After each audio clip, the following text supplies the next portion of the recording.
Skull, Skull, skull, skull. skull. Oh We're a my few God, we're on days late. time. We kind of are. We're a few days Yeah. late on the celebratory skull clap that we usually do after a victory. Because I was actually at the game, and this week has been interesting. My dog had surgery, so we've been a little delayed. So this will be a little bit of a Monday reaction slash pregame preview for Sunday. But if you haven't checked it out, I took some footage while I was out there, and Brev wanted to edit it together into what I will say is the most chaotic thing we've ever posted as the Skolcial Network. So if you want to see my pregame, no, my in-game experience, it's been on the channel for a couple days. You can just look at our posted videos, like 2 or 3 videos ago. Brev did a great job and went on an Arby's related rant that got my wife wanting to fly to Virginia. Yeah, I actually had Arby's today for lunch, and I thought about that. The office wanted Arby's, so I said okay. And I paid for it all because I'm loaded. I didn't actually. But quick thing about that video is I'm proud of moments of it, and then there's other moments where I'm like, wow, it looks like I just discovered how to put a special effect on a video, and I think it's cool. So proud of the over like the intro, the way the social network comes in, like right on time with the music, was completely by accident. And then I put the effect on it, and I was like, this is the greatest thing I've ever done, other than my child that I have, and I don't have a child, so it's actually one of the greatest things I've ever done. Anyways, so Pending a most of child. my thoughts are in that video because I was at the game. Overall, like, it was one of the coolest games I've ever been to. A friend with the Vikings was super kind to uh, help me didn't even really help, just did it for me. Got me a pregame field pass and ran into Ben Lieber and LDR, Levi Drake Rodriguez, a fan favorite from this year's draft class. And then Quasey walks by and no one's saying anything to him. Because, a lot of the people with pregame passes are like the local, I don't know. I don't know if celebrity is the right term, but people who have the clout to get up there. Not all of them really are as diehard as a lot of us. So a lot of them didn't really realize who Quasey was. They knew who Kevin was and obviously Jordan Addison and stuff when they came to the sidelines. But I just yelled, Quasey, can I get a picture, man? And he kind of did this look like, and then he goes, ah, and just walks over and we just talked for like 10 seconds. I told him I love him, which was awkward, but it's also true because I do, in fact, love him and what he's done for my football team so far. Um, and he told me to have a great time. And now we're boys. Quasi confirmed good guy. Yeah, super nice. Genuinely super, super nice. Jordan Addison came over to a woman standing to my right, and she had a sign saying she was from his hometown, and he came and took a picture. I actually took the picture of them, and then by the time I tried to ask him for a pic, he had ran back out because Jefferson had come out, and I think it's in the video. They kind of did. Everybody warms up, and then Jefferson comes out last, and they kind of do like a little like dance huddle thing. Pretty cool. Like the vibes are good. It was a great time. The game objectively was like one of those games that as you're watching and as you're at, it's kind of boring, but you don't realize that it's boring because it's like Yep. a blowout. Because it wasn't like a perfect blowout. It wasn't as crazy as like the end of that Falcons game got. Sam was a little off, whatever. But like, if we talked about it before the game, like Monday Night Football against the Bears is historically a cursed game, and we'll talk about another cursed game here in a minute. Um, and we won by 18. So, which is the largest margin of victory so far this year an NFC North team has had on the Chicago Bears So by a we're winning. significant amount, by like multiple scores. Yeah, we're winning the North. Yeah, we're winning the Super Bowl, Yeah. which something we may again talk about here in a moment. Because Yeah. I have thoughts on these next few games and kind of how what they tee up, but share Yeah. your thoughts. I'll just go over 'em real quick since we're kind of pressed for time here, holidays and everything. Yeah, it definitely got the fan of the team of one of the teams playing on prime time effect, if that makes any sense, to where like I thought the game wasn't like truthfully awful to watch. Like it was a little off, but like if this game was on a Sunday, I'd be like, this just sucks to watch, even though we're winning by a ton. And maybe we're spoiled to be able to think like that now. But the main takeaway I want to come away from this game with is we are sitting here being like, man, that Sam didn't look that great. Like, yeah, the defense played really well, but it seemed like, we shot ourselves in the foot a couple times with the penalties, and Sam had to convert third and longs, which Sam on those third and longs just like automatic, it seemed like in that game. Who We're was sitting here. real quick? Hold on, just third and longs. Yep. Who did he throw to most of the time on third and longs? And just like Uh, not only in that game, but for most yeah. of the season. I remember one big one to Brandon Powell. Okay. There's another one to Justin Jefferson. Anyone Oh, else? there was one or two not to TJ Hawkinson. Oh, actually, there was one to TJ Hawkinson. Maybe not Um, third and longs, but just third down. Maybe third and mids, third and Jordan three to Addison. third and seven. Yeah. Oh yeah. So yeah, Yeah. you're right. TJ Hawkinson hasn't been a third down conversion machine this year, but continue. Yeah. I mean, he had a great play. Like TJ, I don't know what you want me to say. Hawkinson's a good tight end. Addison's a good receiver. Hawkinson made a great play when they left the middle of the field completely open for him to run. That's fine. But um, back to my thought. We're sitting here being like, oh, this game's iffy. Sam didn't look great, whatever. Kind of a disappointing, I guess, from the Vikings aspect of the game. And we blew them out by 18 points. Like, imagine 2 years ago, a win by 18 points. I would have thought we just won the Super Bowl in week 14, 15, whatever. 14? Was it 15? Are we going into week 16? Oh We're my going into God. week 16. We have three more Um, games. Seahawks, holy Packers, Lions, 16, 17, 18. Holy frick. But yeah, that's my main point is just being like, this game was not really completely what you wanted to see, and there was a lot left out there on the field. But oh, we won by 18 points. I don't care if it was over the lowly Bears. Like an 18-point victory in division to me is like a 26, 27 point victory because I'm Yeah. I'm literally always scared of divisional games. Always. And they'd already played us too. So they knew and the approach and they had obviously made adjustments. I think some of those adjustments were stupid because they left Justin Jefferson open for two touchdowns. Yes, I'm saying two touchdowns because he should have had two. Yes, he should That have. was that was that hurt. But That was tough. I understood the why because if you watch it, he's trying to make sure he doesn't get Kirby'd. If you know, you know, because he was so used to them triple bracketing him that he expected someone there, and I think self-preservation wise, he turned down to the corner before he caught the ball, which doesn't make it okay. But I can understand him being like, I would like to keep my knee in place and be able to maneuver. So I understand it, but I know he wouldn't use that as an excuse. But I just think No, watching it back, that's what happened. no, yeah, that play gave me like it kind of reinvigorated a little bit of my Twitter brain to where I saw the Hmm. play and I was like, oh no, there's probably like Lions fans that are like, that's really the best wide receiver in the NFL, or more Bengals fans, I guess. Like, oh, obviously Jamar's better, and it made me want to be like, shut up. But Yeah. like I that went away after about 2 seconds. And then people got mad at Sam for that interception. It's actually you never intentionally want to throw an interception, but it was kind of the equivalent of an arm punt in that situation because if you're gonna go for it, like I'm okay as long as you have confidence that somebody's not gonna pick six you for what would it have been like 85, 90 yards, then I'm okay with throwing that. Um, it ended up being Tyreek Stevenson ended up losing them field position. So Yeah. like I'm not mad about that pick. He had two guys No. there. It's whatever. Um, but Honestly, that play was like an extreme side eye to where Stevenson picked it off and then went and did the skull clap in the end zone. It's like, do you not realize like it's an interception? Congrats, hang your banner. you're down But two scores already. but do you also realize that would be way better if you batted the ball down? Yeah. And you're down two scores.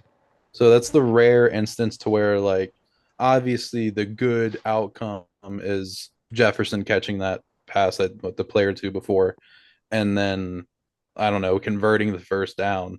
But in terms of not converting for the first down, if you have to go for it, which I don't know if I really agreed with that call, which is easy to say in hindsight, is 4th and 3 is a little long for me. Pause, but the I don't know, I feel like that's the best possible outcome if you're not converting, is the other Yeah. team loses themselves field position. Exactly why I said arm punt. Yeah, Like that's why I use that term there because we've seen those like kind of like Hail Mary deep shot type situations on fourth down occasionally in the NFL where it literally goes the distance a punt would. But this would be, hey, like You're either going for it or kicking a field goal. If you're going to go for it, at least be in a situation where hopefully if a guy gets a pick, you can tackle him, and you did. Tyreek Stevenson hasn't learned. But even with Sam being a little off, and like the Bears, their defense isn't great, but it's not like awful. Like, again, it's Hmm. a divisional opponent. They know who they're facing. Like, we look at games, like, it's any given Sunday, or in this case, Monday for a reason. Like, you're playing against professionals. Um, there's no rollovers in the NFL. I will say Sam had some great throws that maybe especially all the fun plays happened in the opposing end zone from me, naturally. I had the Cam Akers run, I think, but all the really exciting stuff happened on the other side. Um, but that throw to Jefferson, where he went down at the one, that could have been a second TD, depending on if he didn't fall over right there or dive to catch it, whatever exactly happened. That was a dot. That throw was unreal. That was an insane throw. I will say one last thing, um, because Lions fans have just been and Packers fans too. Because remember, you were around at the beginning of the season. They were saying things like, haha, have fun winning 4 games. And now they're like, oh, you guys need to knock it off with the underdog narrative. It's pathetic. All you guys did was switch quarterback. It's not a rebuild year. So they're going back on their literal own narrative. It's hilarious to watch. Bruce Irons, the guy who's had the Jefferson Watson comparison, he said today, like, oh my God, congrats to the Vikings on exceeding expectations with check notes, a third overall pick. And people have been screenshotting his tweet being like, the Vikings signed Sam Darnold and Aaron Jones and think they'll be competitive. LOL. Like, these types of things are happening. But one point people are making is, well, you're the only one to face the Bears since they fired their coach. They have the same offensive play caller. So that Hmm. hasn't changed. And I'm pretty sure nobody could be negatively impacting that team as much as Eberflus did. So I don't think that in this case is the slight you think it is. I guess we'll have to see.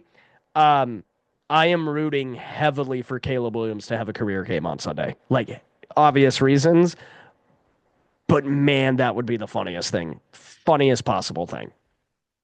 I think it could happen too, because like Williams didn't look good last night, but or Last night.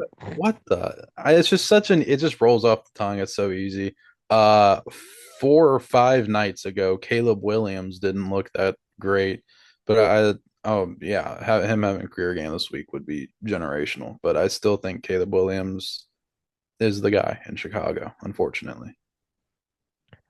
Uh, so with that, Oh, one quick oh question yeah, before we. Maybe you had a better. I don't know exactly what end zone it was coming toward. And I look, I armchair quarterback across the country, 1,800 miles away. Why didn't Andrew Van Ginkel block that guy on the fumble return? It's not that he wasn't aware of him. He just like didn't block him. well, that wasn't even really that was on my side, but by the time the ball had gotten strip sacked, because I think that was at like what, the 30-yard line ish. It wasn't like right by the end zone. It was like 10 yards back, so closer to Hmm. midfield. I I think he just I've watched it back. It looks like he's just trying to get his bearings too. And it seems like Cashman, the way Cashman ran, and that guy just also, whoever that was that tackled him, like that guy freaking moved. I just Yeah. think it was just a bang bang play. Yeah. It wasn't usually when you see, to be fair though, usually when you see a long return like that and there's blocking, it happens more downfield where the person running the ball gets more of a vision, and if he's able to get blockers down there with them, they're able to get more of an assessment of what's going on. He got tackled like 10 yards after, and I think I could be totally wrong, but it was really bang bang from what Yeah. I saw. It might have been 15 to 20 yards. I just couldn't tell, like, It because he just looked was, like nobody got no. They were moving so fast, it didn't seem like anybody yeah, was able to establish their bearings on who was where.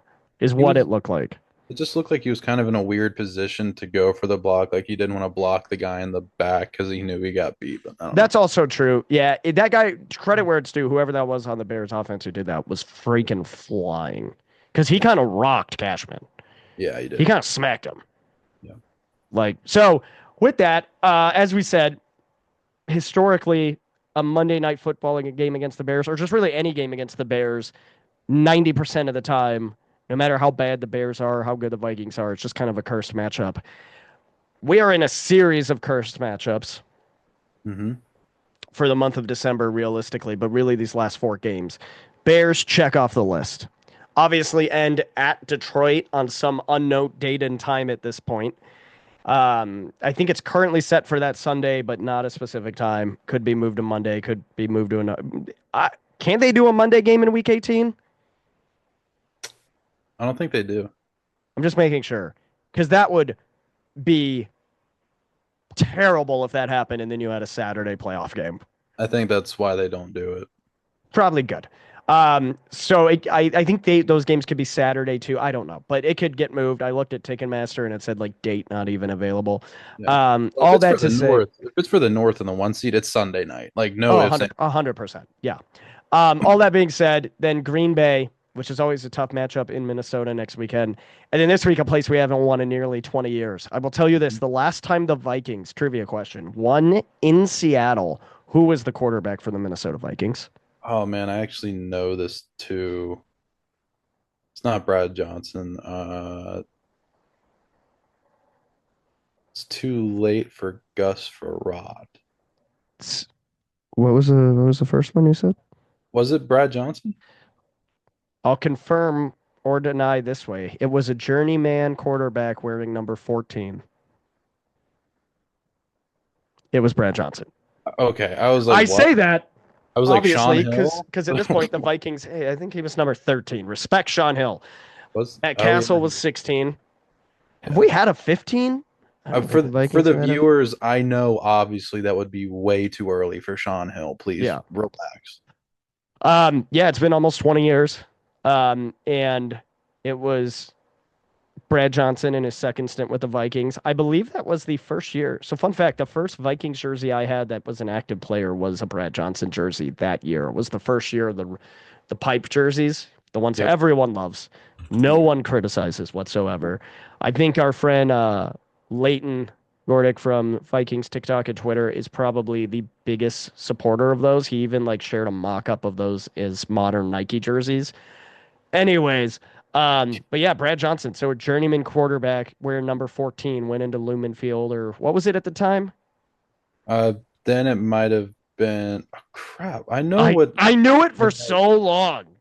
And now I had to like force myself to remember the new one. I'm gonna Google it. Hold on. It took me forever to remember that it's Lumen. Exactly. And now people are like, I'm gonna be so mad. We're both gonna be so mad Yeah, I when don't we even see want this. you to tell me honestly, but you should.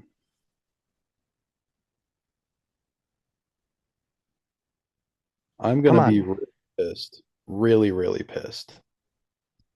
I also thought of it and I was like, that doesn't sound right. It's Quest with a W. Ah, yeah. I knew it because I thought Questfield, but I was like, no, that doesn't sound right because I knew. I've been for it's one of those things where like crypto arena, like Yeah. I have forced myself not to call it Staples, even though I grew up an hour and a half away from Staples. No, Like it's still Staples. it's still Sorry. Staples, but like I've had to force myself to be more accurate. It's one of those things. But Yeah.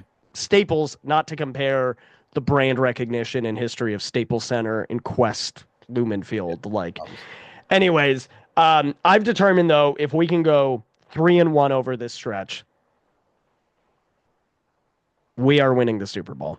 We will have vanquished enough demons to go into this offseason with full absolute confidence. Over Or three and not one. offseason, postseason.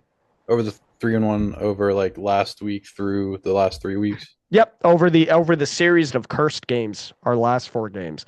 Does I three keep and one get you the 1 seed? I don't know. Maybe Caleb Williams shows up for us. You know, I mean, it's buy possible. Caleb jersey. It's possible. People forget the Bears also have a lot of talent on offense. If Caleb Williams can just get them the ball And it's a divisional game. in Chicago in weather. I know we just beat them by 18 and having a bad game, but like Detroit is really hurt. Chicago's coming off 2 big time stinkers. They're at home in weather, divisional game. Caleb, I need 26 degrees. It doesn't seem it'll be snowing. It'll be 30. Yeah, it doesn't snow till Wednesday. When I looked 2 weeks ago, it said it might be snowing. So it'll be 31 and kind of partly cloudy, but still, like, people forget, like, cold air can make it harder to throw a football, harder to catch a football. Caleb very true. Williams has the advantage to run the ball. Just saying. Just Very saying. true. So I'm not predicting a bold prediction. I'm Mm-hmm. screw it. Like I'm just Oh, ready to go. Bold prediction. Bears win 24-19 on Sunday. that sounds like the exact score I'd predict. Oh yeah. We're so we're so in love. I know your damn game by now. We're so in love right now. Just two dudes being fellas. Love it. Anyways, I will anyways. support your theory of 3-1, by the way. I think we actually have a better chance of winning the Super Bowl if we go 3-1 over the stretch as opposed to 4-0. Boy math. Well, because what? We're at a 7-game win streak. In order to Yeah. win the Super Bowl, you'd go on an 11 game, no, a 10-game win streak. 10-game win streak, and then you'd assume you'd get the first seed. I think if we all win out, or not we all, because us and Detroit can't both win out. If we and Philly both win out, there's like a 98% chance we get the first seed. It's based off strength of opponent face, so a few things would have to fall their way as far as results from other teams. And then you'd have to win two straight, putting you at 12 straight games, which is almost impossible in today's NFL just to make it to the Super Bowl. Now, I'm not going to count that Super Bowl as like a part of the streak because once you make it to the Super Bowl, you have a 2 week break. Anything's possible. Hmm. I would say too, even if you want to, I guess, cope for lack of a better word, and look at it even more short term, if the Vikings win six more straight, they win the Super Bowl. That's including the Super Bowl. Yeah, I said that. I was thinking about that in the bathroom at US Bank Stadium, and at the urinal, locked eyes with a random guy next to me and said, "Did you realize if we win 6 more games?" That guy was probably like, "What's No, wrong?" he wasn't. He looked at me. He's like, "Holy shit, you just made my night. Got this." Nice, And then we high good. fived after we washed our hands, like Oh, gentlemen. good. And like even realistically speaking, we could have like four more wins, and one of them could be the Super Bowl. Depending, I mean, you'd have to lose two games in the regular season to do that, but that just Yeah. kind of rocks. Yeah. I mean, here's the thing. Like, objectively speaking, we hesitated to say this up until this point. Because, like, you and I were like dancing around the building optimism up until the Detroit game. And then we kind of settled down and we're like, all right, let's see what we do. And then you kind of have a stinker in Jacksonville where you win, but it's ugly. And then you have a Tennessee game where you dominate, but let some dumb stuff happen. And then you have the Bears game where it gets to overtime. But at this point, I'm confident saying this is one of the best overall Vikings teams. This isn't a fluke. Like, this isn't 2022. I think this team is better than 2017. Like, this is a Yes. better. This is since 98 and 2000. This is hands down the best team I've seen since 2009. Like, it just is. Yeah, no, it's not even a debate. Like 2017, you can say the defense was a little bit better because like 2017, that defense was just like unreal, spectacular. Yeah. But like the offense is much better than 2017 was, and I think that's enough of a difference to say that this team is better than the 2017 team. The Uh, team as a whole, correct. yeah, can I make an admission? Do I even want to know? But yes. Since we were ready to say something,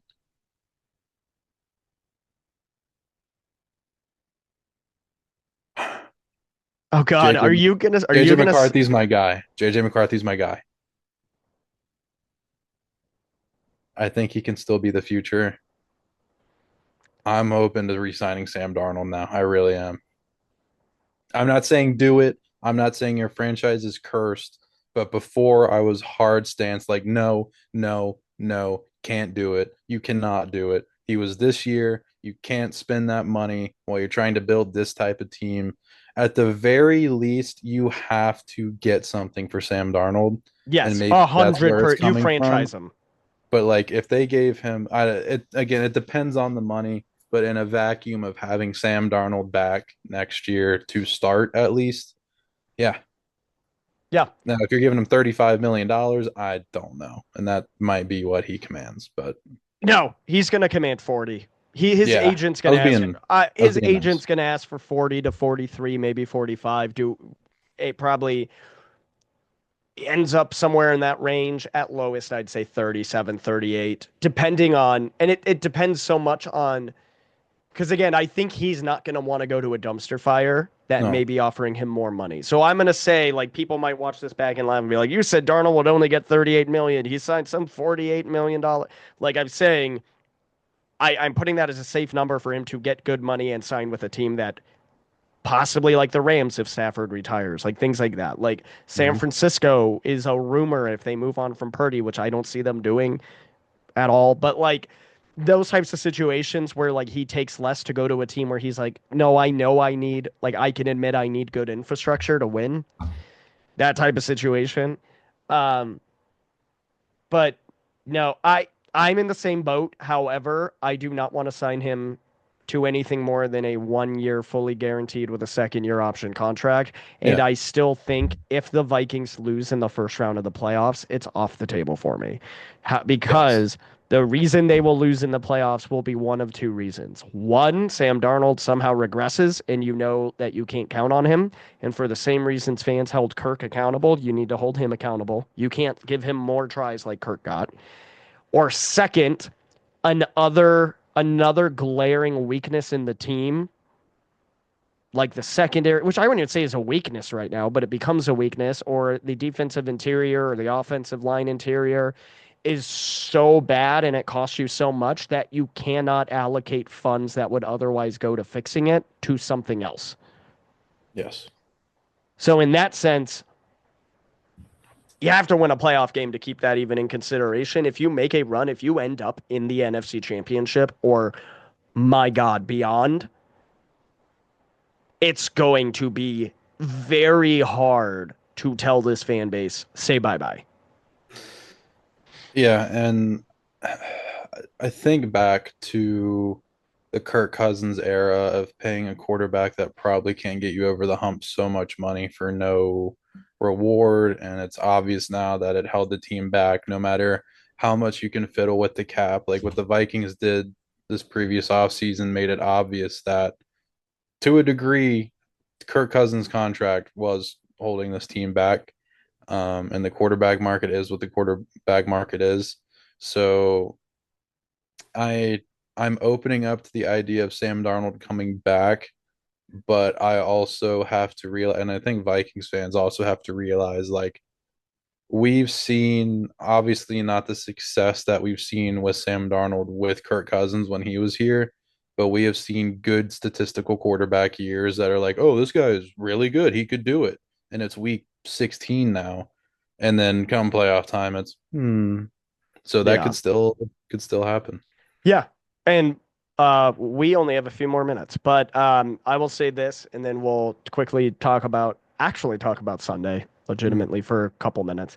Um, you have to win a playoff game. It has to be a deal where he so desperately loves playing for the Vikings that he takes a discount. And Yeah. I'm not saying like Sam Darnold should do that. Like, if objectively speaking, Sam Darnold should go wherever he can get a massive bag and as many guarantees and as much control as possible. He has freaking earned it. Um, but I also know he's been through enough to understand the value of what he has. So I would not judge him either way.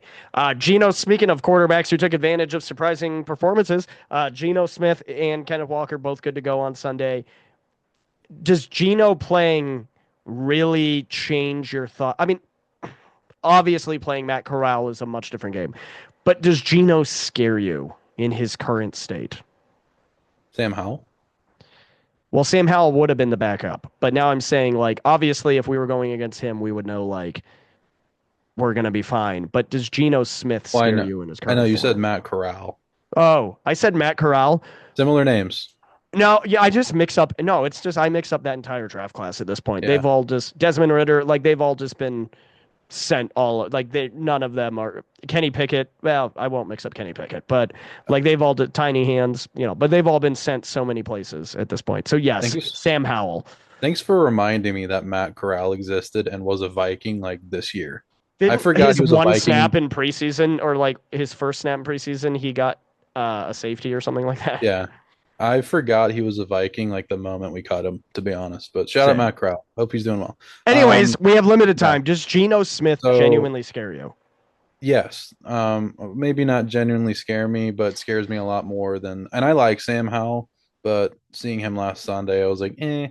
Um, yeah, I was more comfortable in saying that we would win on Sunday if Gino wasn't starting, but now I'm kind of like, oh, just Seattle House of Horrors. Gino is an okay quarterback. He's not a great quarterback. He's not a bad quarterback. I think he got like not to take credit away from the resurgence of his career. It seemed like he was the first one out of this Gino Baker Sam Darnold trio to really revive their career. But the Seahawks, they're kind of just feisty. I don't know if they scare me, but I also don't know if I'd be like completely down in the dumps, like, oh, the Vikings aren't for real if we lost to them, just because Seattle's a decent enough team. Seattle is playing for something. The Seahawks and Rams are tied at the top of the division. Technically, the Rams have it right now, but the Rams play the Jets on Sunday. So unless Aaron can help out the Seahawks. Seattle's playing for something. They're hungry. I think they're looking at this like a playoff game. For us, it's not really like that. We're kind of just trying to play with house money since we already have the berth. So I'm definitely not overlooking Seattle. It's a game we should win. It's a game I It's expect the not a Vikings. laydown.